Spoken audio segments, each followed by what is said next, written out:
So go ahead there, and then I get to you, your question, and please be Okay. brief. Okay. This is about this. You have to say who you are. Okay, my name is Woody King, and I'm with the New Federal Theater. Okay.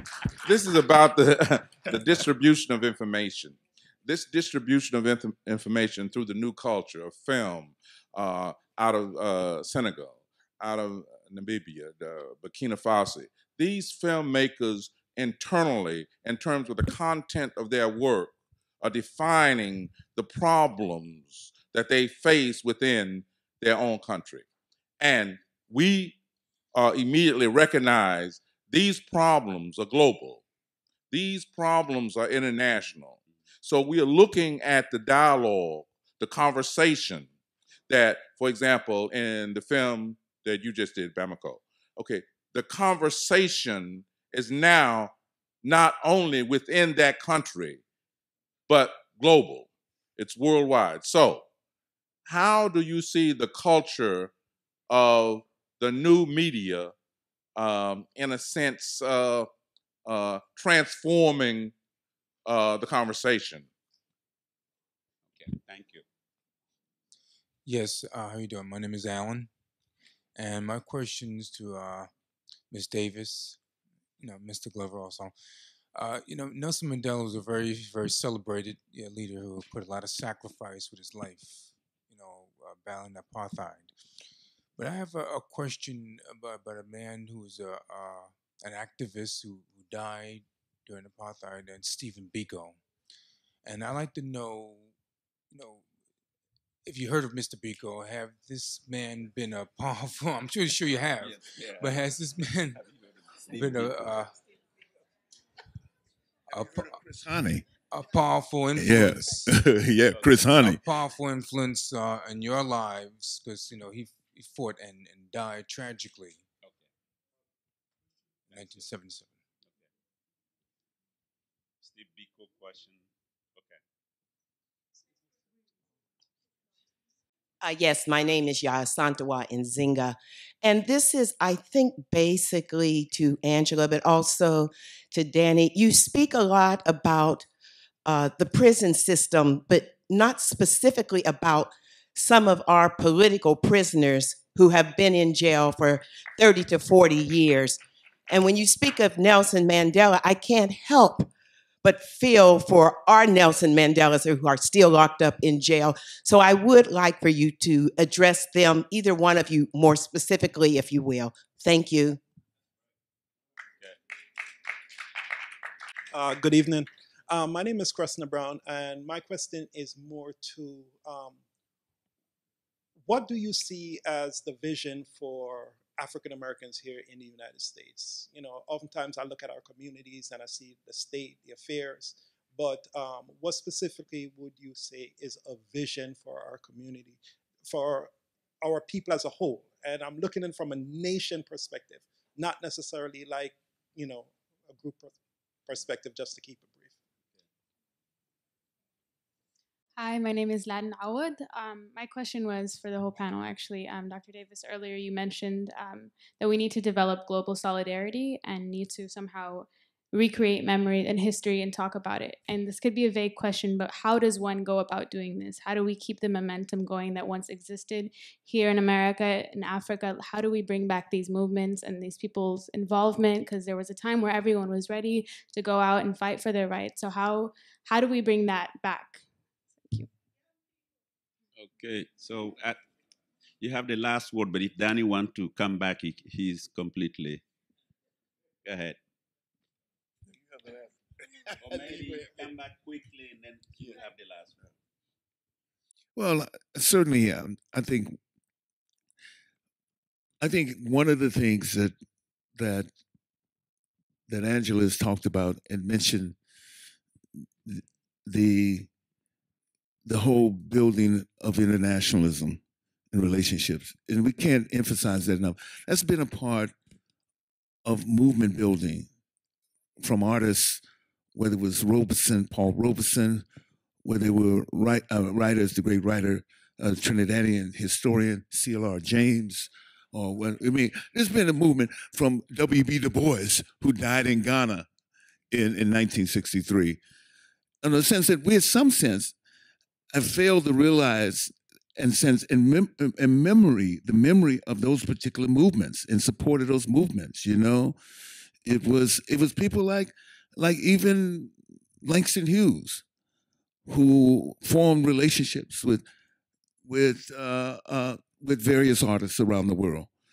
And I think, on the one hand, if we wanted to talk about at this particular moment, when it's even more accessible, I believe, because of the crisis of capitalism, international capitalism, it's more accessible to build these and make these connections and relationships that we see that are available to us, and to support movements, to find alliances that exist. And I couldn't agree with her more when we have to center and focus the art that we create, the building of alliances and that we create have to be centered around internationalism. And how do we use the new media in that? And I mean, Woody King is one of the great persons in theater and media development in this country over the last 44, almost 45 years. We have to begin to use our platform and our place strategically in doing the kind of films, you know, that challenge us in a sense. You know, it took, you know, Brad Pitt to come and get 12 Years a Slave, 12 Years a Slave made. It took Brad Pitt, you know, and interesting enough, most of the criticism that I heard from people about the film, that they weren't American actors, they weren't Black actors here, they were British actors, which is I mean, as if slavery, if there were slaves in the Caribbean, in Trinidad and Jamaica and Cuba and everything else. So I think we're going to have to be open to that space, and we have to have, if we begin to center our work around the critical issues that not only face African Americans but face humanity, I think we begin to work in the way that we need to work as artists. Essentially, because the issues, and I think that's one thing that we seem to find us way at different points in time, we disconnect from that. We disconnect from our relationships that we had with African liberation movements, a disconnect from the fact that Robeson and Du Bois formed the Council on African Affairs in 1939, or the major conference in Manchester in 1945. And what came out of that major and the connection that we as African Americans had to those movements, and also identifying them, supporting them, and making our own connection with those movements, you know. Okay, well, thank you, Danny. And thank you, Woody King, for emphasizing the importance of using new media. And to the man who asked about Stephen Biko, there's so many names that we should not forget. What about Walter and Albertina Sisulu? What about Chris Hani? What about Govan Mbeki? To only talk about the movement in South Africa. Ruth First, Joe Slovo. These are people who are no longer with us. The woman who asked about political prisoners, absolutely we have to continue to struggle to free political prisoners here, and not only here in the US. And let me say, there are people who have been in prison now over a half a century. As a matter of fact, my co-defendant, Ruchell McGee, observed the 50th anniversary of his incarceration last year. when we were talking about, all of those 50th anniversaries, the civil rights movement, the bombing of the 16th Street Baptist Church, Leonard Peltier. We have to free Leonard Peltier. Assata Shakur is in Cuba with a $2 million reward on her head that was instituted by the FBI and Homeland Security. So absolutely. But I think that it's important, and this is something that I felt since I was in prison myself, not to disconnect individual political prisoners from the plight of the vast majority of people who are behind bars. And that is what the concept of the prison industrial complex, which was initiated by prisoners themselves. That's what that is all about.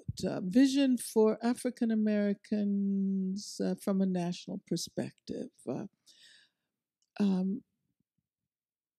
I don't know if we can talk about the kind of national perspective that we once thought we could talk about, because the plight of African Americans, the plight of poor and working class African Americans is so intertwined with the plight of poor and working people everywhere on the planet. And it does not necessarily coincide with some African Americans who, as a result of movements for liberation in this country, have been able to move into the top echelons of political and economic power. So I don't think we can talk about African Americans, and I don't even use that term. I'm sorry. I know it's the Institute for African American Affairs. But I try to be really critical when I think about, why is it that Black people in the United States have the ability to call ourselves African Americans when they're people of African descent all over the American hemisphere? So I think we have to think about the way in which the U.S. tends to exceptionalize and colonize everything, including Black people who live in the U.S. And I would say that the hope for poor and working class Black people in the U.S. coincides with the hope of people in Africa like the people we saw in the film. And I think that here in this country, we have to learn how to develop a popular discourse on capitalism, on privatization. There's so many people, Black people behind bars, Black and Latino people behind bars. They constitute the overwhelming majority of people who are in prison precisely because of the processes that were described in this film. It's no accident that at the very moment when globalization took off, that led to all of the changes we heard about in the film, all of the social services in this country began to deteriorate. The whole, welfare programs were disestablished. And also the country was deindustrialized, so that the companies that used to provide jobs, and not only in Detroit, especially in Detroit, which is a ghost town now, but also in places like Birmingham, Alabama, where I'm from, and Black people used to work in the mines and in the mills, steel mills. Birmingham was the Pittsburgh of the South. Today there is only one steel mill left, and it's a museum. It's called Sloss Furnaces. It shows how steel used to be produced. But at the same time, you go into Staten Prison, not that far outside of Birmingham, and you see that almost everybody in that prison is Black. And oftentimes they're doing 20-year sentences for possession of one joint. Seriously. So I think that we have to learn how to identify with people in the global South and identify with those struggles, as opposed to during Katrina, you remember, people got upset about using the term refugees to describe. You remember that, some of you? Yeah, I mean, I think even Jesse Jackson said that they're citizens, they're not refugees. But we have to imagine a different kind of democracy. And again, we can be inspired by history. Haiti provided us, as Danny has pointed out, with the only non-racial democracy we have ever known in the history of the planet. So we are inspired by the past, but to answer the last question, or to gesture towards the last question, because I don't really have the answer, the work has to be done. The work has to be done. And there's certain things that one learns only in the course of doing the work. So there's no formula that can tell you how to build a movement that is going to capture the mass imagination of people in the way that it did some years ago. But you have to try. You have to do the work. You have to act as if it were possible to change the world. I'm doing a reformulation of the Kantian categorical imperative. But you have to act as if it were possible and do the work. In that period that you were referring to, things never would have happened if people hadn't been doing that serious work. And they did it not knowing that it was going to lead to such a massive movement. The possibilities can emerge at any moment. The conditions can change at any moment. And you can't predict when there will be a convergence of conditions that will allow revolutionary movements to emerge in that way. But you always have to act as if it were possible and do the work that allows you to take advantage of the moment. And young people are the ones, yes, absolutely. Young people are the ones who have to do that work. And it changes, and it has to be based on one's imagination, on the political imagination of youth. That is what will allow us to have hope that indeed the revolution is possible and will happen one day. Thank you. Thank you, Angela. Beautiful.